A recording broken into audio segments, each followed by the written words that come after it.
Friends, welcome back to my channel. मैं हूं आपकी फ्रेंड वर्षा। यहाँ पर हम बात करेंगे एनटीए नेट के लिए। आपके जो अब 10 दिन बचे हैं उसमें आप ऐसी कौन सी स्ट्रेटजी अपनाएं जिसमें आप मैक्सिमम मार्क्स स्कोर कर पाएं। तो देखिए, यहाँ पर मैंने कुछ ऐसे टॉपिक्स लिए हैं जिनको आप पढ़कर अपने ज़्यादा से ज़्यादा मार्क्स को कवर कर सकते हैं। तो देखिए, इसमें कुछ टॉपिक्स हैं जैसे कि थ्योरीज ऑफ कैपिटल स्ट्रक्चर। आप ये टॉपिक बहुत अच्छे से समझ लीजिएगा क्योंकि इससे 1 से 2 क्वेश्चंस हमेशा पूछे जाते हैं। इसमें जो भी थ्योरीज हैं इसमें पूछा जाएगा कि कौन सी थ्योरी रेलिवेंस है, कौन सी इररेलिवेंट है। ये थ्योरी आपके एग्जाम में बहुत पूछी जाएगी, ठीक है। इसके बाद है मॉनेटरी पॉलिसी। मॉनेटरी पॉलिसी का आपको फ्रेमवर्क पता होना चाहिए, कौन कौन से कंपोनेंट्स हैं, क्या क्या चीज़ इसके अंदर इंक्लूड होती है और इसका ऑब्जेक्टिव आपको पता होना चाहिए। इसके साथ आता है हमारा fiscal policy. Again fiscal policy में आपको ये पढ़ना होगा कि ये क्यों बनाई गई थी, कब बनाई गई थी फर्स्ट टाइम, और फिस्कल पॉलिसी में कौन कौन से कंपोनेंट्स को इंक्लूड किया जाता है, ठीक है। इसके बाद आते हैं consumer protection act. Consumer protection act बहुत ही इंपॉर्टेंट है। इसमें जो भी अमेंडमेंट हुए, जैसे 2019 में अमेंडमेंट हुआ है वो आपको पढ़ना है। 1986 में क्या क्या चीज़ें आई थी वो आपको पढ़ना है, ठीक है। इसका ऑब्जेक्टिव भी आपको बहुत अच्छे से कवर कर लेना है। इसके बाद आता है कॉम्पिटिशन एक्ट। कॉम्पिटिशन एक्ट क्यों आया, किसको रिप्लेस करके आया, कब आया और इसको इन्फोर्समेंट में कब लाया गया, ये सारी चीज़ें आपको कॉम्पिटिशन एक्ट के बारे में पता होनी चाहिए।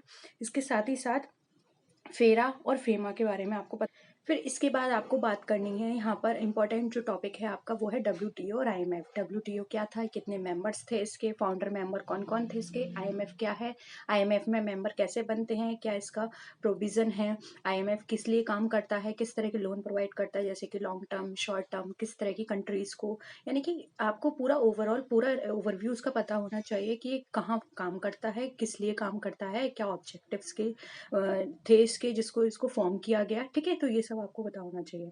इसके बाद आपको यहाँ पर पढ़नी है मोटिवेशन थ्योरीज। मोटिवेशन थ्योरी आपके एग्जाम के लिए बहुत ही इंपॉर्टेंट है, जैसे कि आपकी बेसिक थ्योरी हो गई, मैकलैंड थ्योरी हो गई। ये सारी मोटिवेशंस की थ्योरी आपको पढ़नी है और स्टेप बाय स्टेप पढ़नी है, क्योंकि आपके एग्जाम में स्टेप्स पूछे जाते हैं। वो आपको वहाँ पे उन स्टेप्स को सीक्वेंस में लगाना होगा कि हाँ, इसके बाद ये आएगा और इसके बाद ये वाला स्टेप आएगा। तो आपको स्टेप वाइज सारी चीज़ें पता होनी चाहिए, ठीक है। एक दो इनके एग्जांपल्स भी आप पढ़ लीजिएगा, क्योंकि कई बार स्टेप्स के अकॉर्डिंग एग्जांपल्स भी पूछ ले जाते हैं कि बताइए इसका एग्जाम्पल ये होगा या नहीं, ठीक है। इसके बाद आता है kaizen costing. Kaizen costing, just in time costing, ये आपके एग्जाम में बहुत ही पूछी जाती है। तो इसका कॉन्सेप्ट भी आप पढ़ के रखिएगा। और हाँ, इसके ऊपर कुछ क्वेश्चंस भी आपको गूगल पर या फिर यूट्यूब पर बहुत सारी वीडियोस मिल जाएंगी, तो आप उनके क्वेश्चंस भी सॉल्व करके रखिएगा। इसके बाद आता है हमारा अकाउंटिंग स्टैंडर्ड। सारे अकाउंटिंग स्टैंडर्ड आपको टिप पे याद होने चाहिए कि अकाउंटिंग स्टैंडर्ड 1 क्या है, सेकंड क्या है, थर्ड क्या है। ये सारे अकाउंटिंग स्टैंडर्ड आपके एग्जाम में बहुत पूछे जाते हैं। इस तरह के आप अगर पूरे अकाउंटिंग स्टैंडर्ड पढ़ेंगे तो अकाउंटिंग स्टैंडर्ड का बनेगा, जिसमें आपको मैचिंग दी होगी। आपको एक साइड में सारे अकाउंटिंग स्टैंडर्ड दिए होंगे, दूसरी साइड उनका कौन कौन से अकाउंटिंग स्टैंडर्ड किससे रिलेटेड है ये दिया होगा, तो आपको मैच करना होगा। तो ये क्वेश्चन आप तभी कर सकते हैं जो आपने सारे अकाउंटिंग स्टैंडर्ड एक अच्छे से पढ़े होंगे, ठीक है। इसके बाद अगर हम बात करें, अकाउंटिंग स्टैंडर्ड हमारा हो गया, अब आता है हमारे इकोनॉमिक्स का। तो इकोनॉमिक्स में सबसे ज़्यादा इंपॉर्टेंट है डिमांड।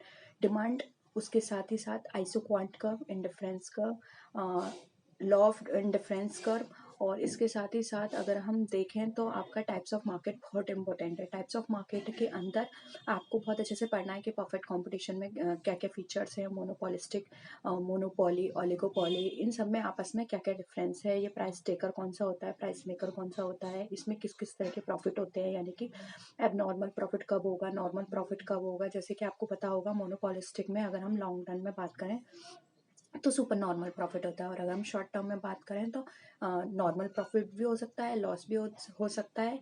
तो यहाँ पर आपको ये सारी चीज़ें अच्छे से पता होनी चाहिए, ठीक है। इसके बाद हम आते हैं आइसो क्वांटिकर, हमने डिस्कस कर लिया। अब आते हैं फाइनेंस पे। तो फाइनेंस में आपको कैपिटल स्ट्रक्चर की थ्योरीज आपको पता होनी चाहिए। टाइम वैल्यू ऑफ मनी आपको पता होना चाहिए, ये बहुत पूछा जाता है। डिविडेंड थ्योरी आपसे पूछी जाएगी। वॉल्टर मॉडल बहुत अच्छे से कर लीजिएगा, वॉल्टर मॉडल आपके एग्जाम में बहुत पूछा जाता है, ठीक है। इसके साथ ही साथ अब हम स्टेट्स की बात करें तो स्टेट्स में सेंट्रल टेंडेंसी बहुत पूछी जाएगी, मीन मीडियन मोड आपसे पूछा जाएगा, ठीक है। और इसके साथ स्टैंडर्ड डेविएशन हो गया, कार्ल पियर्सन मेथड बहुत इंपॉर्टेंट है। इस और कुछ इंपॉर्टेंट टेस्ट भी हैं, जैसे कि अनोवा टेस्ट हो गया, T test, Z test, F test, chi square test, ठीक है। आपको ये भी पता होना चाहिए कि इसमें से पैरामीट्रिक टेस्ट कौन सा है, नॉन पैरामीट्रिक टेस्ट कौन सा है। तो आप एक लिस्ट बना के इसको बहुत अच्छे से पढ़ लीजिएगा। अगर आपने पढ़े हैं तो रिवीजन इसका लास्ट टाइम में ज़रूर करिएगा, क्योंकि टेस्ट आपके एग्जाम में बहुत पूछे जाएंगे। इनके फॉर्मूलेस आपको पता होने चाहिए। ये पता होना चाहिए कि एफ टेट, टी टेस्ट, जेट टेस्ट में से किस में लाट। बाद आपको हाइपोथेसिस पढ़ना है। हाइपोथेसिस में टेस्टिंग ऑफ हाइपोथेसिस आपको पढ़ना है। इसके साथ ही साथ हाइपोथेसिस टेस्टिंग के अंदर टाइप 1 एरर, टाइप 2 एरर भी आपको पढ़ना है। नल हाइपोथेसिस को क्या होती है, ऑल्टरनेटिव हाइपोथेसिस क्या होती है, ये आपके एग्जाम में बहुत पूछी जाएगी। ठीक है, हमने सारे टेस्ट डिस्कस कर लिए। अब हम आते हैं इंश्योरेंस में। तो इंश्योरेंस में सबसे ज़्यादा जो टॉपिक आपसे पूछे जाते हैं वो है contract of bailment, contract of pledge and sale of goods act. बहुत पूछा जाता है एग्जाम में, तो इसको दोबारा से आपको अच्छे से रिवीजन करना है, क्योंकि लास्ट टाइम भी सेल ऑफ गुड्स एक्ट से बहुत सारे क्वेश्चंस आपके एग्जाम में पूछे गए थे। क्वासी कॉन्ट्रैक्ट और इसके साथ ही साथ बायलैटरल क्या है, यूनिलैटरल क्या है, किस तरह के कॉन्ट्रैक्ट होते हैं, कितनी पार्टीज होती हैं, ये सब आप बहुत अच्छे से पढ़ लीजिएगा। और अब हम आते हैं इनकम टैक्स में। तो इनकम टैक्स में कुछ चीज़ें ऐसी हैं जो आपको पढ़नी ही पढ़नी है, जैसे कि एग्रीकल्चर इनकम बहुत पूछी जाएगी। एग्रीकल्चर इनकम के बाद आएगा आपका बहुत मोस्ट इम्पॉर्टेंट टॉपिक, जो कि आपका डिडक्शंस। इसमें भी कुछ डिडक्शंस हैं जिनको आपको बहुत अच्छे से ध्यान देना है, जैसे कि आपका हो गया deduction E, deduction triple E, deduction TTA, deduction G. ये कहाँ दी जाती हैं, कितनी क्वालिफाइंग है, कितनी एग्जाम्प्ट है, कितनी टैक्सेबल है, ये सब आपको बहुत अच्छे से पढ़ना है। ठीक है, या फिर कितना अमाउंट इसमें टैक्सेबल है, ये आप बहुत अच्छे से पढ़ लीजिएगा। इसके बाद आता है टैक्स प्लानिंग, टैक्स इवेजन। इसमें आपको डिफरेंस पता होना चाहिए, एग्जाम में इस तरह के क्वेश्चन बहुत पूछे जाएंगे।